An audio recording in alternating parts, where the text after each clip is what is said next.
What is up, world? Welcome back to another tutorial. Today we're going to be drawing a shit ton of dots on the screen. Look at them all.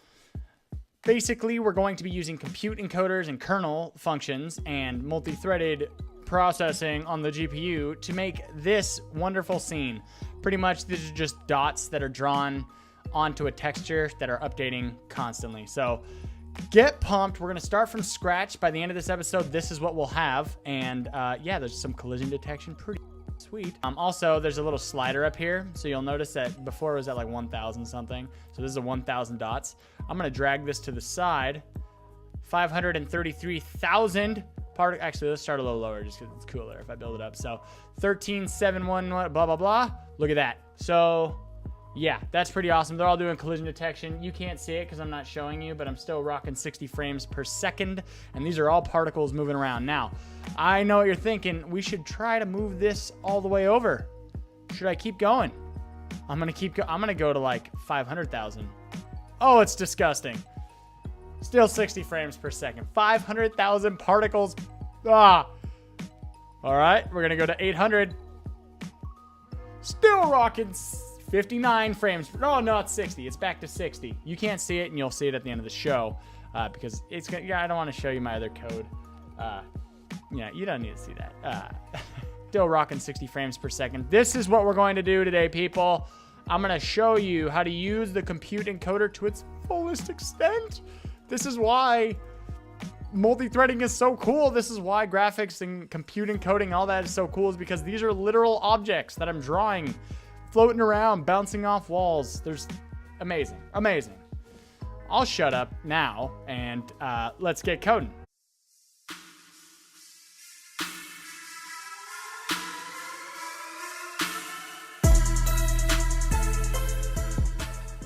And here we are. So I'm going to create a new macOS Cocoa app.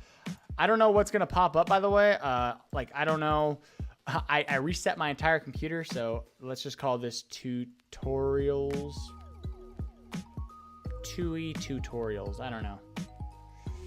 My identifier is going to be I have Rick 2E, right? And then the product name will be, let's call it Particles. Particles. Fun. Okay, 2E tutorials. Swift. You just don't need any of this stuff. We're not going to do any of that. Use storyboard, sure. Okay, yep. Particles! Get pumped.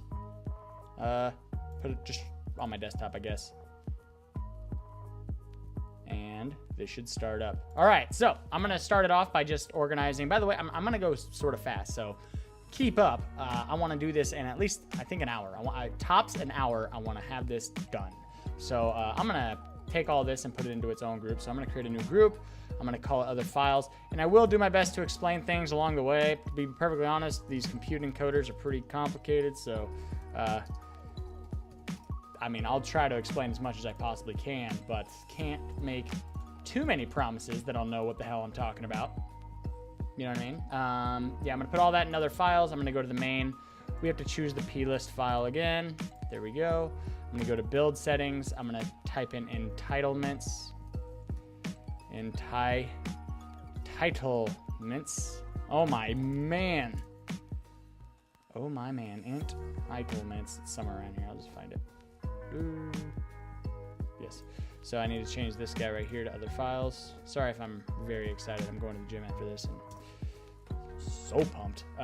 Yep. So now that's done. I'm going to go ahead and create another group, and I'm going to call it display just because I like to be a little organized. This isn't going to be architecturally awesome, by the way. This is just going to be basically using a main function. This isn't going to be a Swift file. It's going to be a Cocoa class, and the Cocoa class will be named main view create. Yep, so now we have our main view. That's a Cocoa class. I need to not import Cocoa, though. Since this will be an MTK view, I need to import Metal Kit. This needs to be Metal, or MTK view. And gorgeous. All right, so we need two functions in the main view. There needs to be an init, and then super.init. I'm going to fix my board.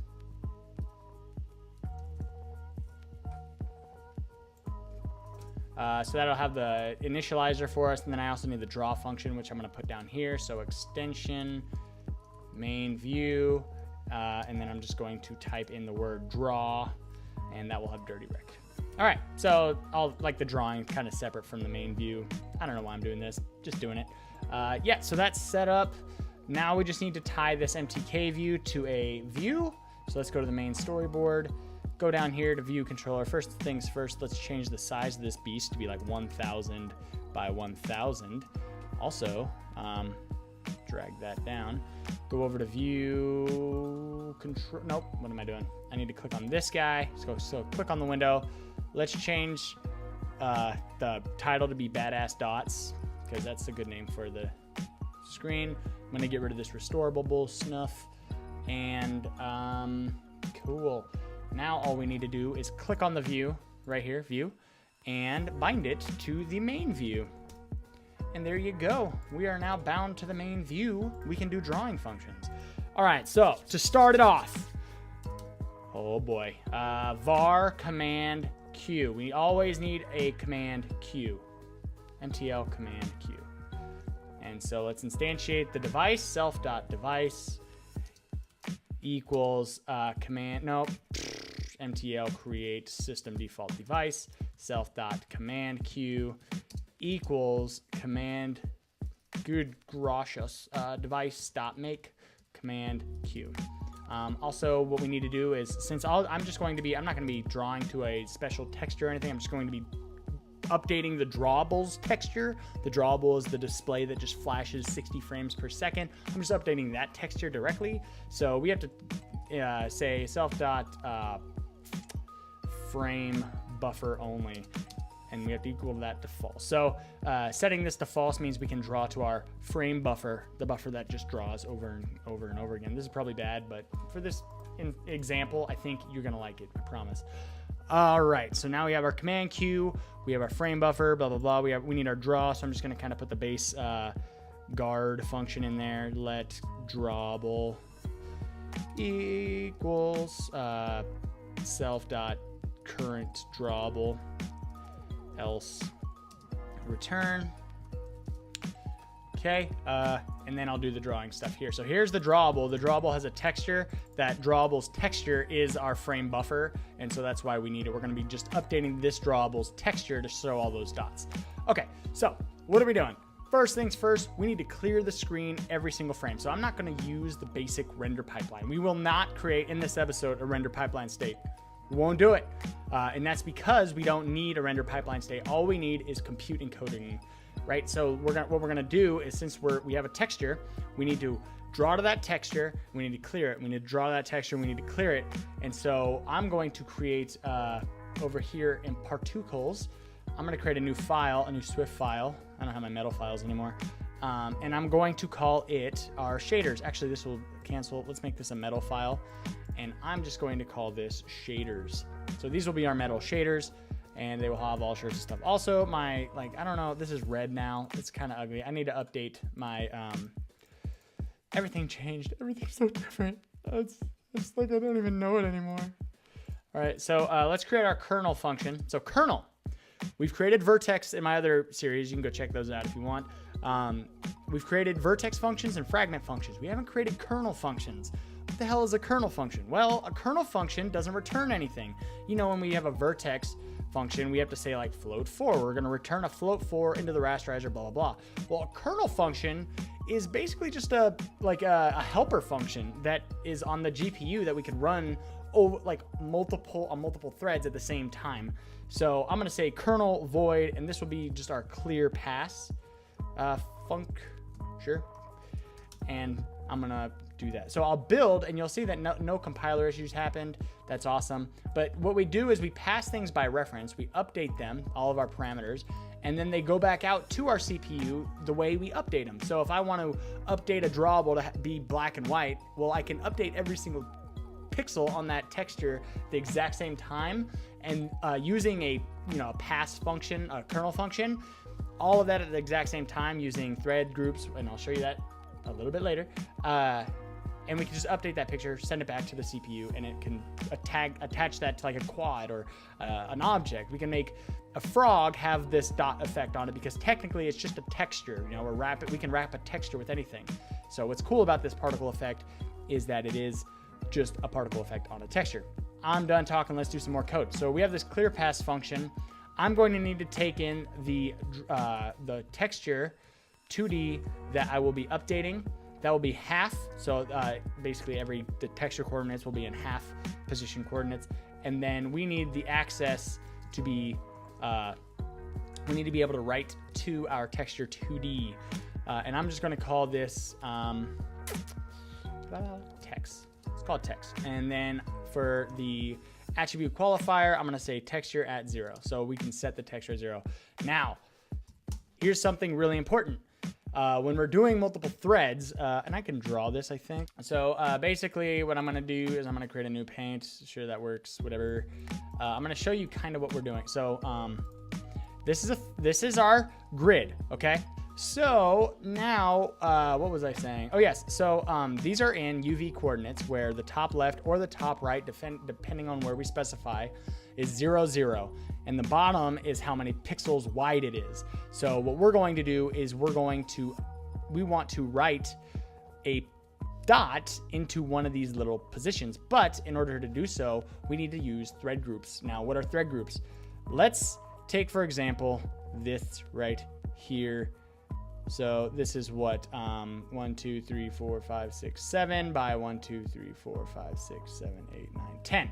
7 by 10. This is a thread group, okay? So this thread group will all execute at the same time. So we can have this thread group do whatever we want, and then we can create multiple of these thread groups all across the entire application. Now, there's an Apple developer thread group explanation, I guess. I don't know. You can Google around for these things about threads and thread groups. Maybe this is it. This might show us some pretty cool stuff. Yes, so you'll see this is actually way better. So you see we have this image and they're all broken into these little thread groups. This thread group is 32 by 16 threads. Each pixel is a thread. And so it's broken up into 32 by 16. So what the GPU is going to do is going to execute every thread group at the exact same time. So if up here you see the grid is this, the thread groups is 32 by 48. So 32 by 48 will execute 1, 2, 3, 4, 5, 6, right? But all the threads in the thread group will execute at the exact same time. So what we want to do is we want to use this concept in our project where everything's just kind of happening sequentially. So what we need to do is these are thread groups, and what you can do is you can query where they are by calling thread position in grid as a uint2, and what that's going to do is it's going to say this pixel is thread group in grid, thread position in grid. So I need to create a parameter, a uint2 thread, which will be, we'll just call ID, and the attribute qualifier will be thread position in grid. Okay, so if I build, everything's good, and for this is kind of like the unique identifier of each pixel or each thread that I'm doing. So what I could do is I could say like if ID equals etc, then do this. If equals this, then do this. And that makes it so that the threads are unique, but we can still do the same exact operation, which we'll do here. So all I'll need to do is call text.output, text.write. So we're going to write at this thread position in grid. The grid is a texture. Write at a position, a color. So in this case, since we're saying half, this is half 4, and we'll just write white. And then we also need to pass in the position, which is just the ID. This is the thread positioning grid. So we're going to write white at wherever we are on our texture. And just to make sure this is working, we'll set this to half 4 red. Good, great. So back in our main view, what I'm going to do is we have a function. Now we need to tie that to a compute function. So up here, I'm going to say clear pass, and that's going to be an MTL compute pipeline state. So instead of using a render pipeline state, we're going to use a compute pipeline state. And then we need to instantiate the clear pass. And first things first, we need to create a library to grab the metal function. So device.make default library, And then we can say let clear func equal library.make function. We're going to pass in the name of the string, which was clear pass func, I believe. Let's go make sure. Just needs to be the same as this. Clear pass func, just like that. And now what we can do is we can wrap in a do try catch. I don't know what they call them. Let error as ns error. Really, this isn't that important. Hopefully it just works, and you guys can figure out your own exception handling later. I'll just print the error. And yeah, so clear func equals try. We're gonna create our clear pass, right? Not clear func. This is clear pass equals try device.make compute pipeline state with our function clear func. Cool. So now that we have our clear pass, we can use it. We have our function on the GPU that we can utilize, and we can do that. Okay, let's just press this little red button and boom. No do block. Okay, cool. So now that we have this down here, yes, we have a clear pass. We have a compute pipeline state. It's not too hard to make these, which is another thing. You can make these just on the fly. What's really cool is since it's not only in 2 dimensions, I know we're using a texture for 2 dimensions, but it's actually 3 dimensions. So you can do multi-threading in 3 dimensions, meaning say I wanted to do like somehow store information in I want to do spatial partitioning, so maybe a quad tree. Well, you store that in kind of 3D space, right? So you can use that 3D space or that 2D space, whatever it is, and do the computation in the GPU, using the GPU functions with kernel functions. I think that's kind of an interesting concept, and I might experiment that with in the future. But that's how cool the kernel functions are. They're not specific to our pipeline, our render pipeline. They're anything you can imagine that you want to do everything at the same time. You want to mine Bitcoins, use these things. This is what they're for. So let's use this clear pass. I need to create a command buffer. So command buffer equals, we have our command q.make command buffer. And then we also need our, no, that's it. That's all we need. Command encoder, that's what we need. So this is going to be our compute command encoder, just like our render pipeline or render command encoder. We can have a compute command encoder to encode compute function variables in. So we have let compute command encoder equal command buffer dot make command encoder. Cool. And then I'm just going to kind of end it down here, end encoding, and then we say command buffer dot present our drawable that we're updating, and then command buffer dot commit. So that will commit it, it will draw it, and then we'll come back to the beginning. Okay, so here's our draw function. We're going to draw, and we're going to first things first. We get our command encoder. Now we need to just say compute command encoder dot set compute pipeline state. We'll set that to our clear pass. So sequentially, we're going to first set it to our clear pass, and then we need to also say compute command encoder dot set texture. And so we're going to set our texture to the drawable dot texture at index 0, because we're setting the texture at 4 here. So here's texture 0 for text, right? We're setting it at 0 for the texture here. So set texture drawable dot texture. We're setting this texture at index 0. I've said that 400 times. I'm sorry, I'll stop. We're setting the texture. Now let's send this off. Now I'm actually going to need to refer to some code that I've already written, because yeah, this stuff's complicated. All right, I'm not the smartest cookie in the jar. You know what I'm saying?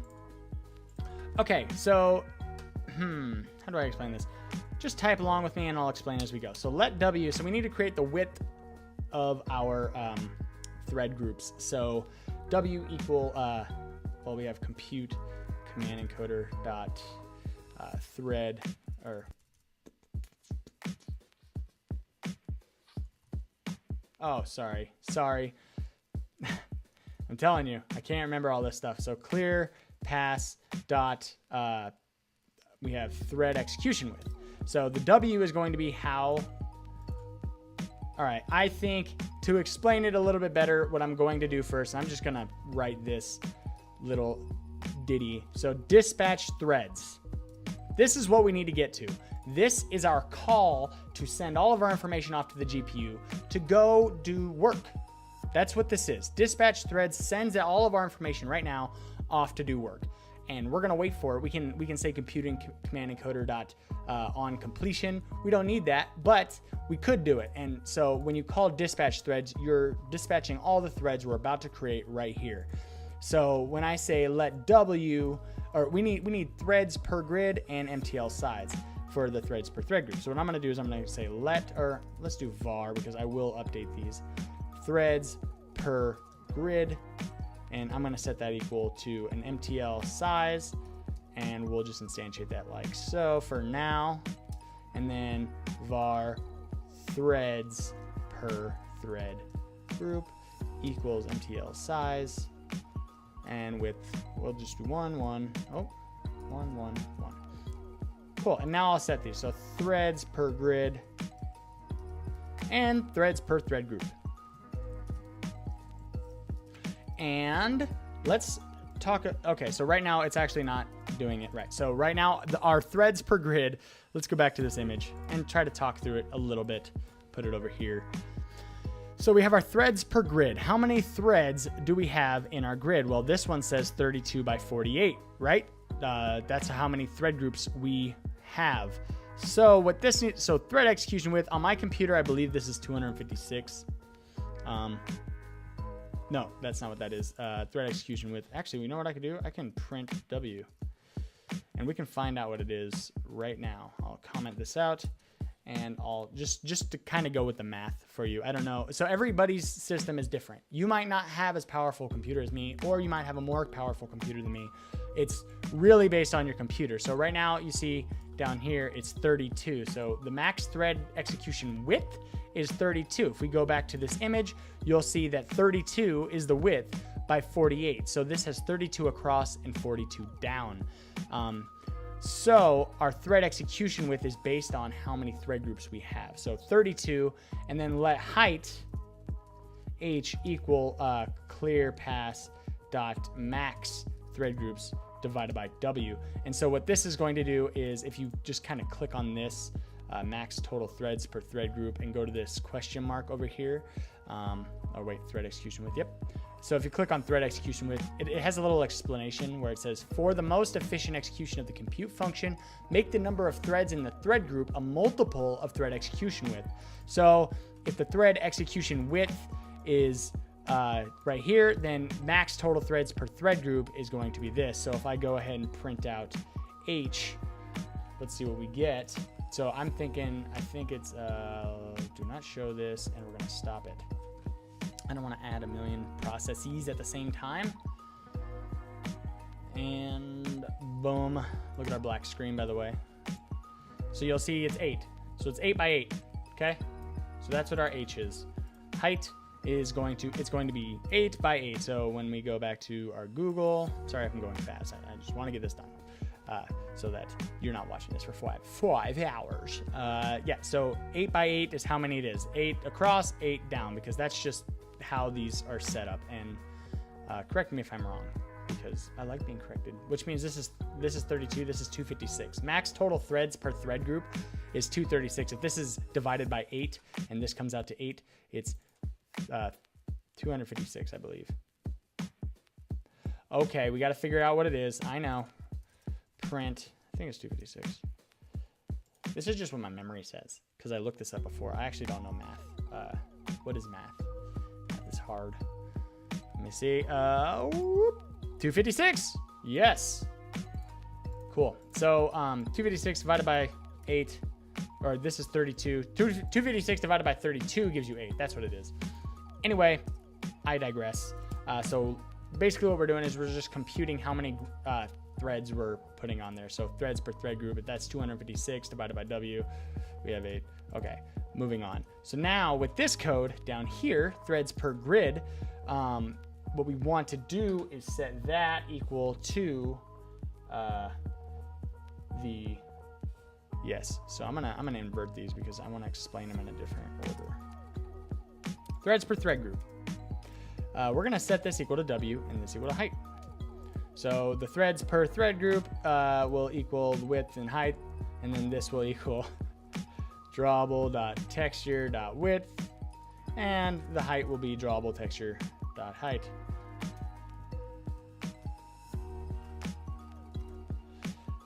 And this is just kind of the values I came up with. I think this is right. So threads per thread group, how many threads can you have in your thread group? And that's 32 by 8.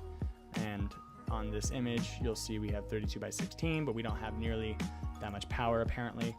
And then threads per grid will be how many threads are across the entire grid. That's what it is. So this is the grid. If it's 10, 24, 768, how many threads are in this entire grid? And that's going to be the drawable.texture.width, so basically the whole entire image. And then we're going to dispatch those threads. Ignore this little warning right now because we're going to update these in the future. So now that that's all said, we're dispatching our thread groups. Press play, and I believe what's going to happen is we should have a red screen because we're clearing it using our kernel function, which is pretty sweet. So that's, you saw it. I don't know if I kept it long enough. I'll do it again. Ooh. Okay, now that that's done, we can now draw some dots. So in our shaders.metal, let's just clear this to black. Yep, black works. We need another function. We've updated our drawable now to have all black, nothing but black, okay? And now, what we can do right after this is create one more function that puts the dots on the screen, right? And the dots are particles. So back in our shaders, let's start creating this freaking particle. So struct particle, and then don't forget your semicolon. Our particle will have a float to position, and it will have float to velocity. And that's because it'll have a position on screen, which will be in UV coordinates, and then the velocity will be what direction it's going. So since it's in UV coordinates, it's float 2, and then the velocity will be like the change. So X over Y, rise over run, what's up. So that's gonna be our velocity. And we'll also need a color because we do want to color these things in to make them very pretty. So now that we're drawing here, we need to create one more kernel function, kernel void, and I'm going to call it draw.func. And that will take in, okay, so the way this is going to work is it's going to be more of a linear thread processing because we don't have a two-dimensional array now. We're going to pass in an array of particles to populate on our texture. So back in our example for compute dots, every single one of these is a particle, and we're just going to draw it on the screen, and it's just a giant array of these little particles. So yeah, so we're going to take in an array of particles to populate on the screen. So right here, we're going to say device, because device, if you put device as the location, this is like the location that you're storing the information.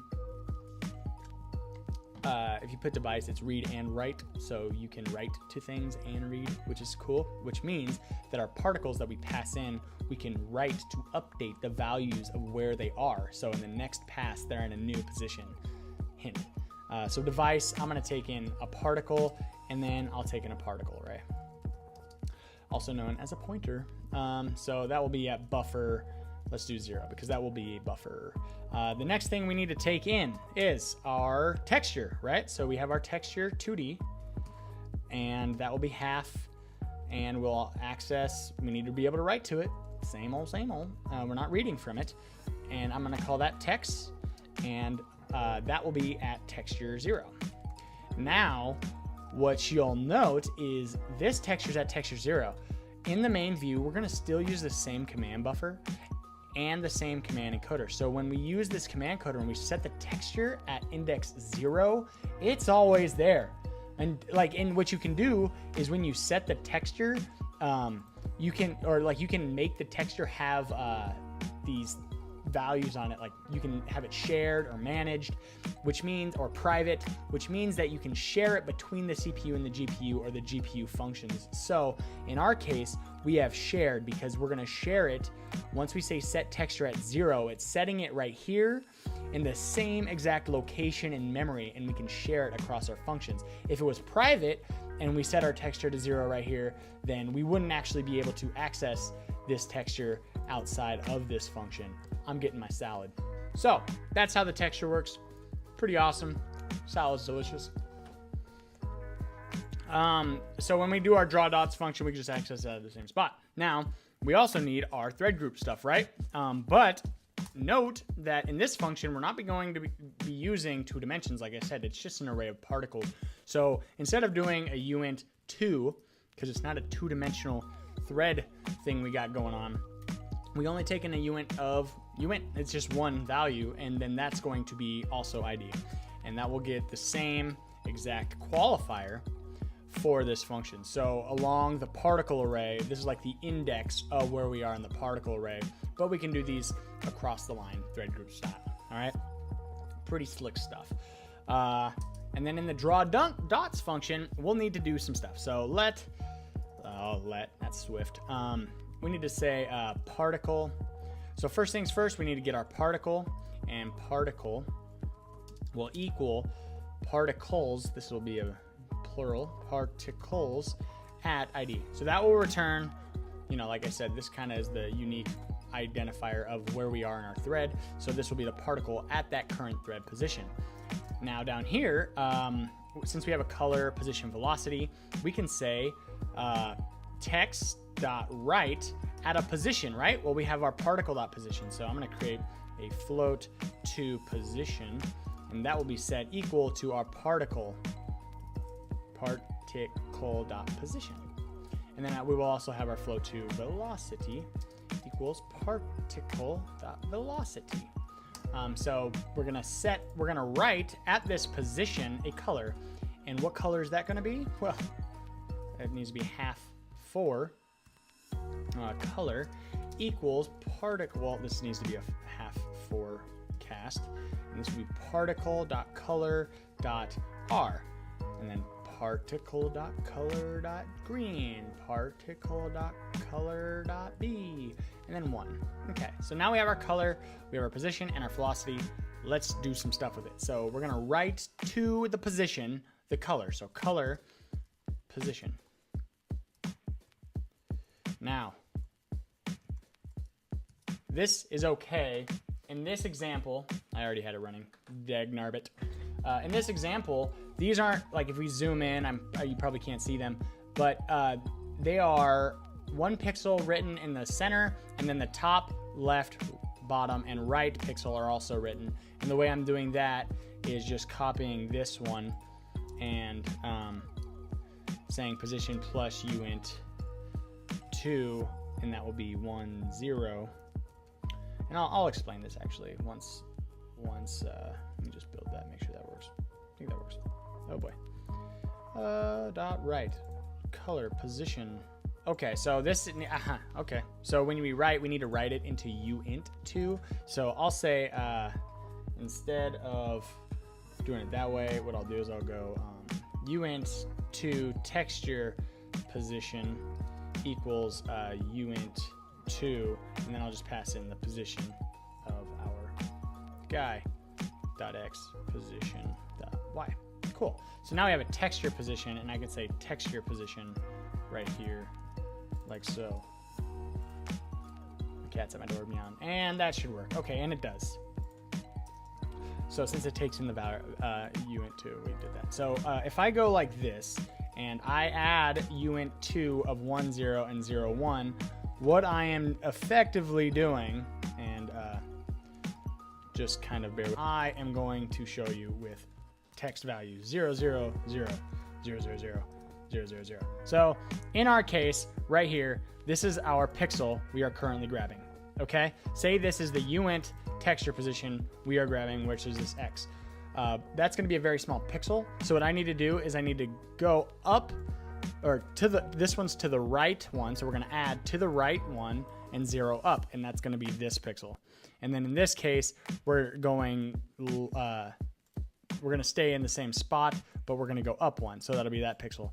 And then what I can do is I can also invert this to have minus and minus. So texture position minus the uint of 1, 0 will be this guy, and then also this guy.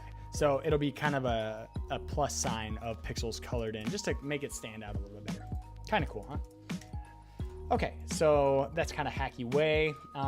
Doesn't matter. This looks good for now. We're not going to do any updating of positions right now. Just going to kind of keep it like it is. And then I'm going to go back to the main view and we're going to create this function. So I'm going to say var draw dot pass up at the top because we're going to need another compute pipeline state. And then we're going to just instantiate that like so. So let draw dot func equal library dot make function. We're going to use this exact, I forget what I called it, draw dots func. Of course I did.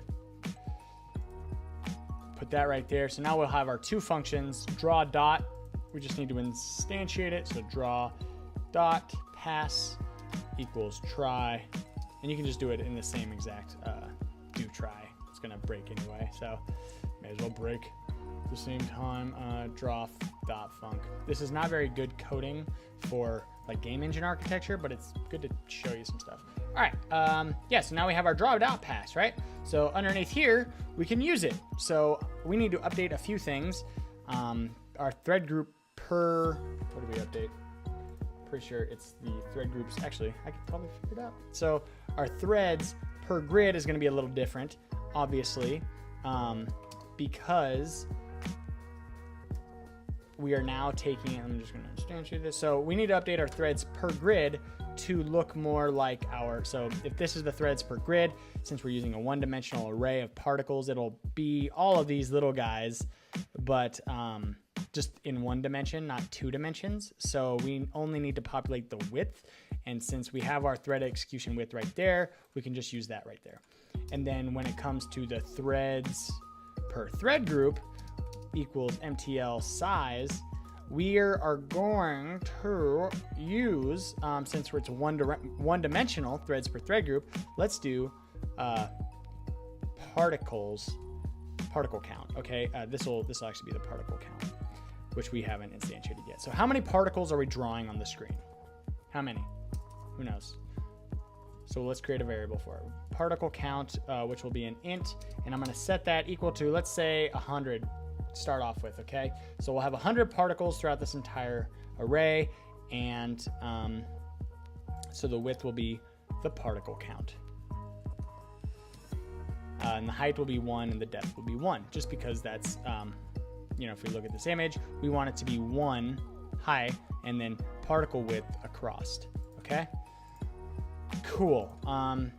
So we also, right above this guy, probably want to go compute command encoder dot set compute pipeline state. So we're going to transition from this pipeline state clear pass and the same command encoder to draw dot pass, like so. And now that we're in draw dot pass, we need to set, let's see what we need. We need an array of particles, and we need our, well, we already set this, so all we need to do is pass in our array of particles. Let's create the array of particles. So right underneath inside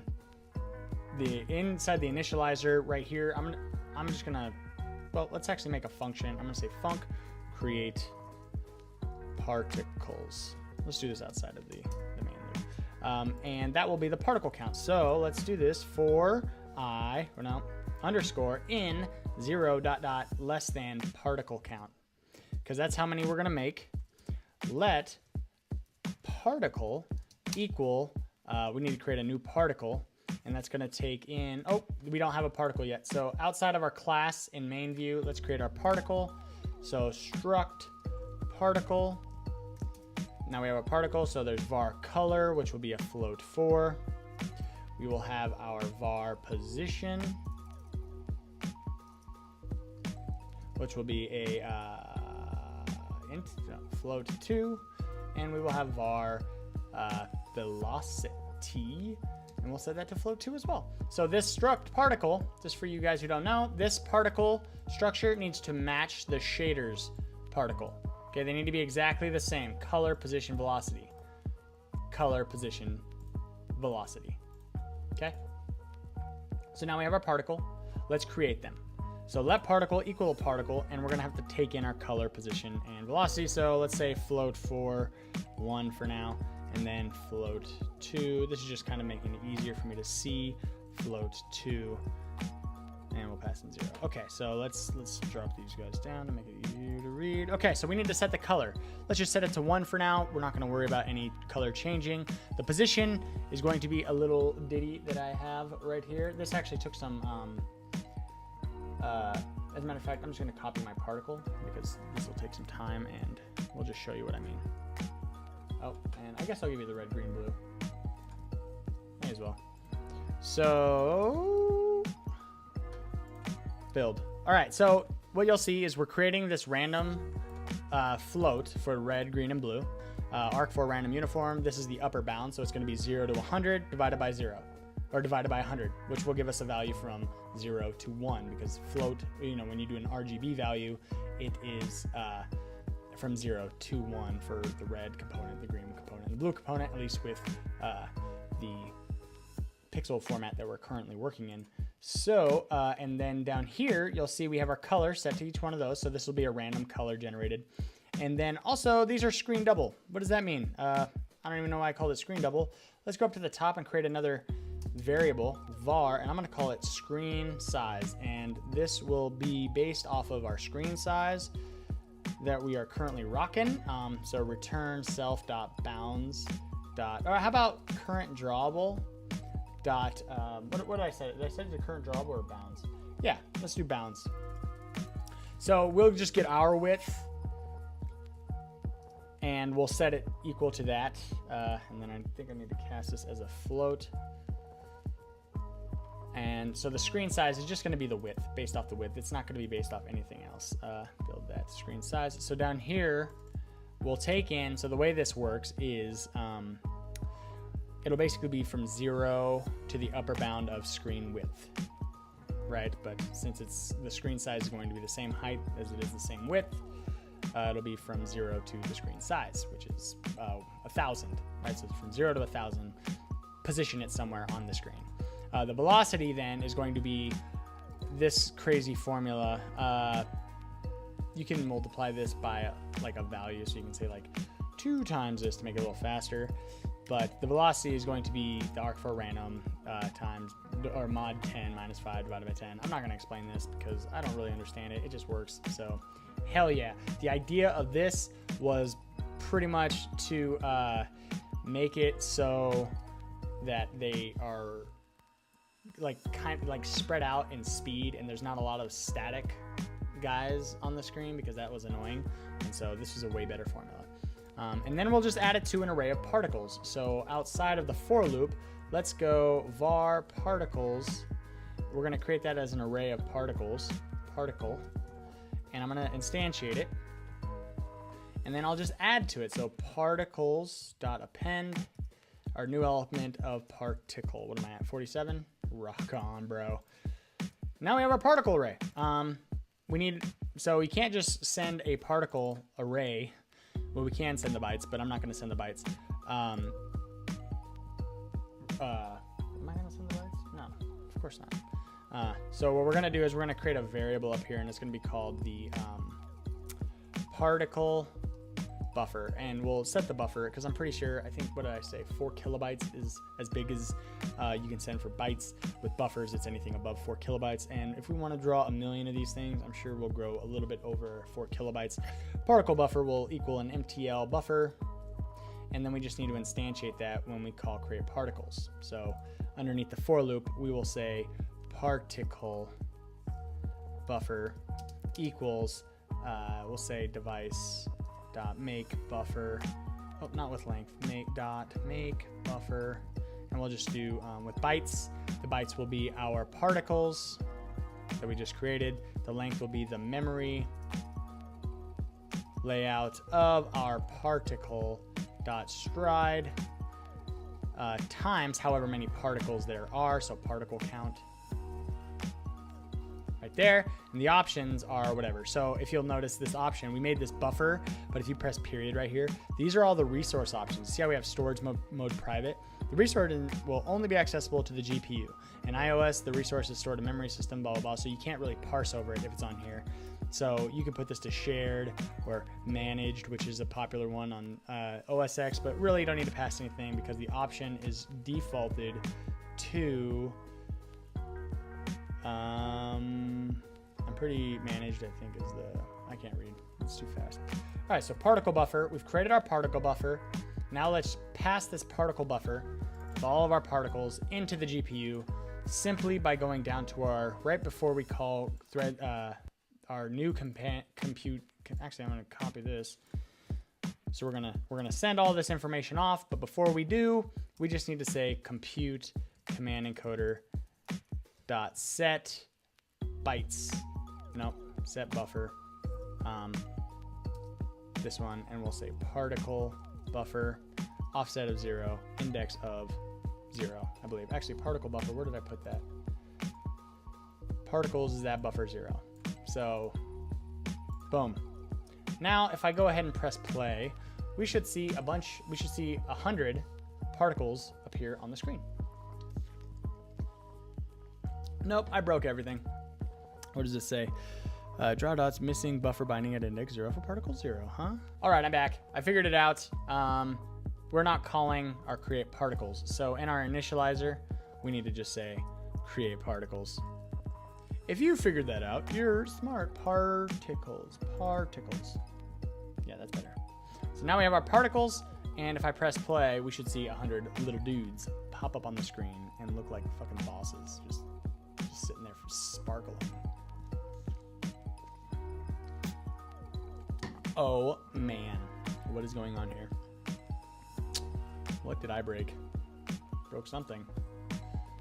Give me my stack trace. There it is. Create particles. Copy, paste.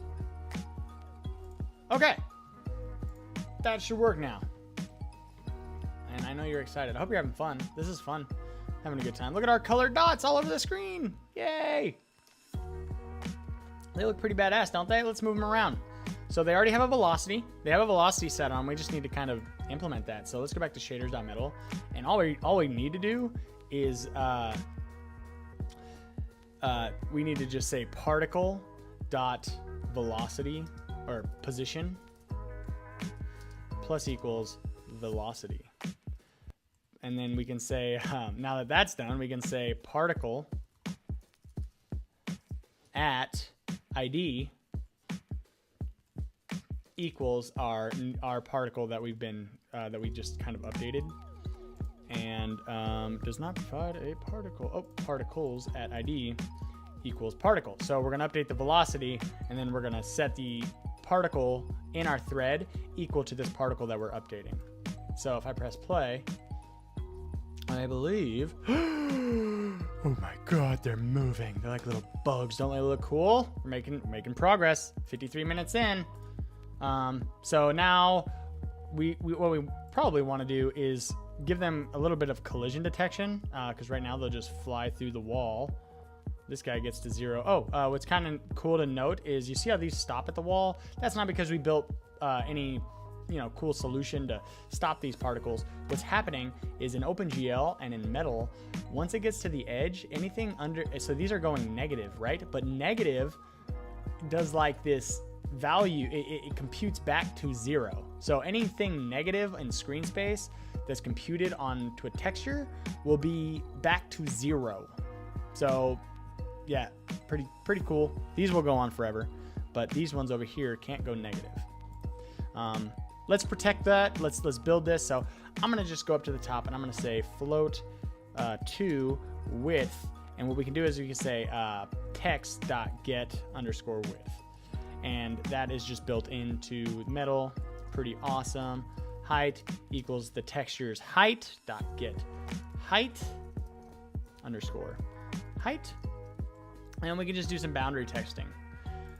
So down here, once we do the velocity, we can say if, let's say particle.position.x is less than 0, then let's just bump the velocity to, or let's do, since we're doing this, particle, let's just do position, because we have position right here. Position.x is less than 0, or position.x is greater than width, then we will say velocity times equals -1. So if we are if our position is currently less than or equal to 0, let's just do less than because it'll be negative, but it'll just kind of compute back to 0. If it's less than 0 or the position is x, we're just going to invert the velocity, so it's just going to trigger in the opposite direction. And then we'll copy this and we'll basically do the exact same thing except for the y value, and instead of using width we will use height. Now, okay, what did I do? I'm going crazy. Width and height are not float 2 positions. Height is a float 1. Just float. So if I build this, these should have broke, not those. If I build and press play, we should now have collision, I think. I hope. Oh, why no collision? What's your deal? One sec, let me see. It's something silly, I know it. Oh, probably because I am, let me see what I did in my other guy. Oh yeah, because I didn't actually set. Okay, so we're gonna say particle.position plus equals the velocity, but we can say velocity times equal, or position dot times, good gracious. So right here, actually, let's go under color and we'll say position dot, or position plus equals our velocity. So we're gonna increment our position right there. Now our particle dot position equals velocity, particle dot velocity equals our velocity. So we're just gonna set it back to what we've updated it to, and that should work. Particle dot velocity. Sorry about that. Sometimes I get confused with my own code. And, oh, wait for it. Why are they so far freaking away? That guy did not intersect. Nobody's intersecting. Nobody likes me. Position plus equals velocity. Particle dot position equals, oh my goodness. We'll try taking that out and putting it down here. Okay. So I'm silly. We're using the x coordinate. So velocity.x and velocity.y. We're not going to invert the whole entire thing. We're just going to invert these individual guys, and you see they bounce right off the wall, kind of like that stupid screensaver thing that floats around and you want it to hit the corner, but it never does. So look, this is 100. Let's go back to our main view, and we're just going to update this to 1,000. Oh, 1,000? Are you kidding me? 1,000? Is that even a real freaking number? Oh, broken, of course. So what did I do? Got to go back and look at some code. Apparently I don't know what I'm doing. Threads per grid is, yep, so I had this inverted with height, and this should be particle count. So instead of the threads per grid having the width and the height, which this shouldn't have a height in the first place, it should just be the width. Actually, threads per thread group width, yes. So now if I run it like this, my bad, with 1,000, I'm glad that broke because it needed to break. Now we should get all 1,000 of them bouncing off the wall. Look how pretty they look. That was an hour. We did it in an hour. Hour 42. Probably edited it a little bit. So hour. Moving on. Let's add that slider just to make it so you guys can play with it. Let's go to other files, main storyboard. So on this view, what I'm gonna do is I'm gonna go ahead and add the slider. So we'll just type in slider down here in the search bar. We're gonna click that and then do horizontal slider. I'm going to make that just a little bit longer, probably like that long, that's fine. And then I'm gonna create a text field. And then the text field right here, you didn't know we were gonna do some OS X programming, did you? And then we're also going to create a button. So here's our push button to update with, and then I'm gonna say update right there. I'm going to center these a little bit better. Why not? and then I'll center them on the screen somehow. There it was, there it was, there it was. Oh yes, right there. So now these are centered on the screen, and what we can do is this text box, let's bind these, let's put them a little higher. So I'm gonna do a couple, so I'm gonna click on this one, and I'm going to drag it to the beginning. So it maintains leading space to container. So it maintains this space. Then I'm gonna maintain the space between the horizontal slider or the horizontal slider and the text box. Same thing with the button and the text field. So I'm actually clicking Control and I'm dragging over onto them. And then update will maintain the same distance, trailing space. Okay, and then all of these will also do the top space to the container. Now the last one I'm gonna add is a binding of the slider to this side, trailing space. So what that'll do is every time so this will stay the same size kind of relative to the screen, and then these will kind of grow with this slider. So if I press play just to kind of test out the positioning so that they're always, I mean, you can put them wherever you want, to be perfectly honest. I just want to make sure that we have, yeah, you see, so, and that'll work. I don't mind that it gets kind of weird when it's smaller. Also, I don't know if you noticed that, but watch, if it gets bigger, it starts moving into the bigger space. Then if he gets closer, you see, look at that, kind of cool, huh? It's because it's based off the view, the bounds of the view. So now that we have our slider, let's go ahead and implement it in code. So this is a view controller. We don't want it on the view controller because it doesn't even tie to the freaking view controller. It's kind of silly. I'm gonna go to display main view, because this is what the view is actually bound to. Up at the top, I'm gonna put these two components there. So I'm gonna control drag from there, put these up at the top of the main view. This will be called SLD. We'll call it dot count, and that'll be an NS slider. And then I'm also gonna do that for the text field. So this will be txt dot count.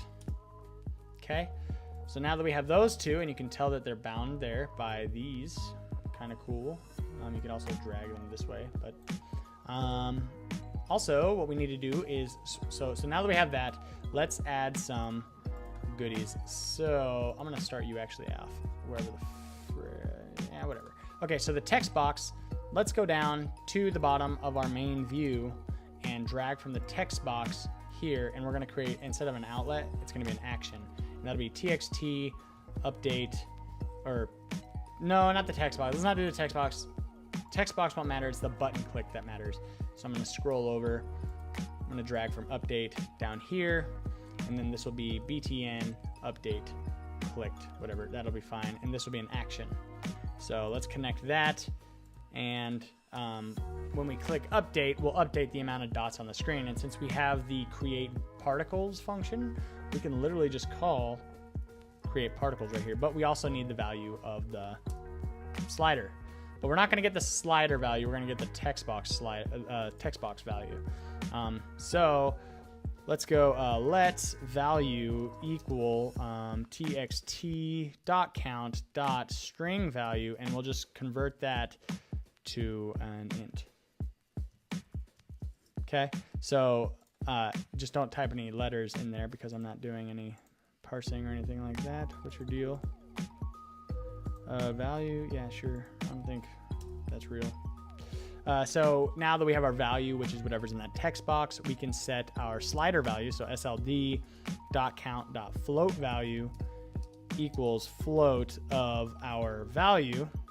So we're going to set the slider. So whatever's here, we're going to set the slider there, and we're also going to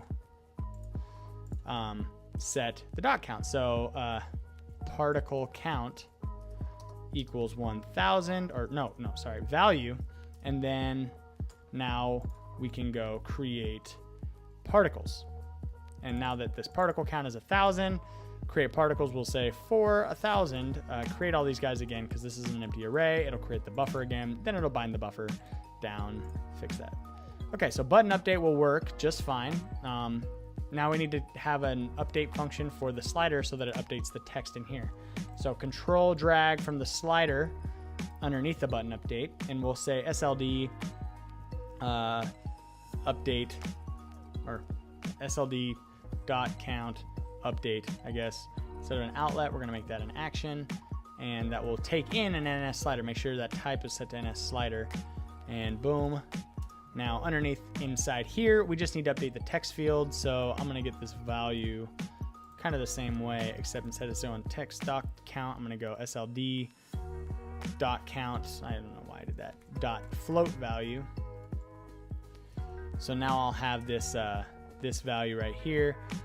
From the slider, I will update the txt.count.string value equals value, and I'm going to cast that as a string.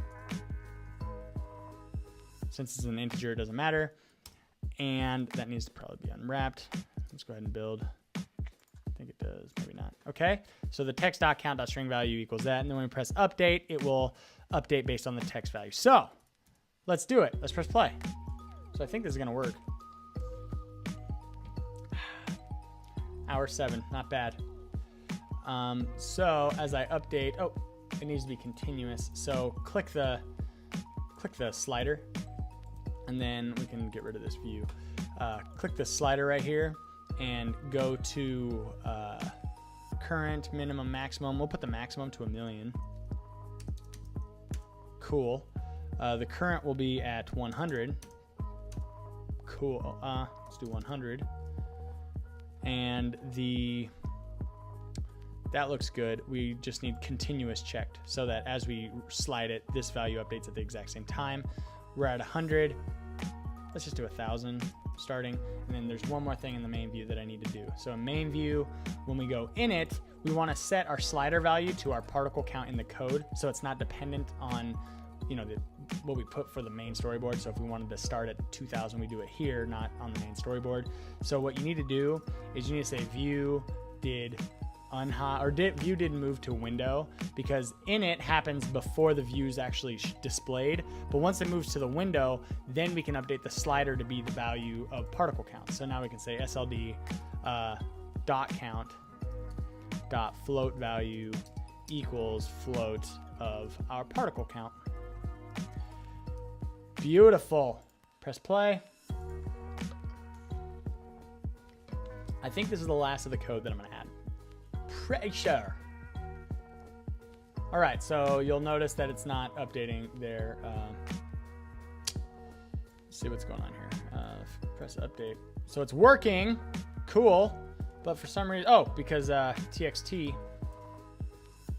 dot count dot string value equals int, or how about string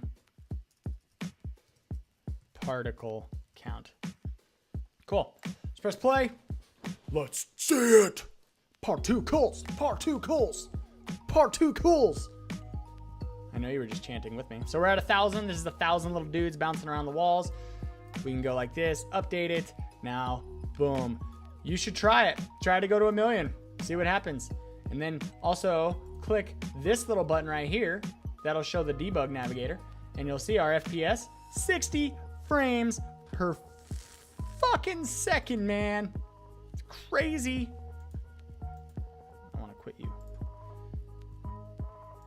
Look at that. A million particles. What are you going to do with this? You can do anything. The world is your oyster when it comes. The world is your particle. And look how fast that is. You know, I put 1,000,000. It populates the freaking array with 1,000,000 particles, like instantaneously almost. You know, I mean, these are really quick. You could probably make it so as you slide it and let up, it will add that many. But I mean, let's be honest, this is amazing. The memory is a little high, 35 megabyte. Not really that high. It's kind of high. But considering you're drawing, what you're doing with this is impressive. So where can we go from here? When we do the render pipeline state, we pass in our vertex with like a quad, right? So you have a quad with 4 points on it, and you can use the texture coordinates to apply a texture, right? You can draw a smiley face onto a quad. And so what you can do is you could take this, instead of using the drawable texture, why not create your own texture, draw to that texture, and then wrap your quad with that texture, your object with that texture, it'll work exactly the same as a normal static texture, but it will be way cooler. Way cooler. So yeah, if you guys want me to do stuff with this in the future, maybe I can show you how to do that quad implementation so that you're actually drawing this onto a quad. I could do that in the future if you want to do another code along. That one won't be as nearly as long. Hour 11 is what my 12 now is what my computer says. So if you guys do want me to do stuff like this, to continue doing this, like and subscribe for sure. And I hope you enjoyed this. I've got another couple videos coming out this week on my main thing, my main channel. So just pay attention to that. And yeah, see you later.